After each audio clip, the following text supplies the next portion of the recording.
En Israël, va-t-on assister à un durcissement de la politique vis-à-vis des Palestiniens? La question est posée après l'entrée au gouvernement de l'ultranationaliste Avigdor Lieberman au poste clé de ministre de la Défense. Ce dernier s'est toutefois empressé de tempérer les inquiétudes, assurant vouloir se concentrer sur la sécurité. Nous avons un engagement fort pour la paix, pour l'accord sur le statut final des territoires palestiniens, pour l'entente entre nous et nos voisins. Et j'espère être très coopératif et efficace dans ce sens, dit-il. Mais pour le conseiller du président palestinien, Israël envoie un très mauvais signe.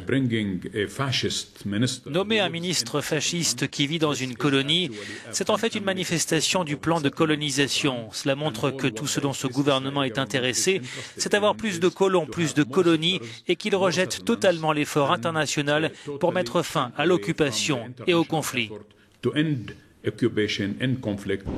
Avigdor Lieberman reprochait récemment au gouvernement de ne pas construire dans les grands blocs de colonies en Cisjordanie.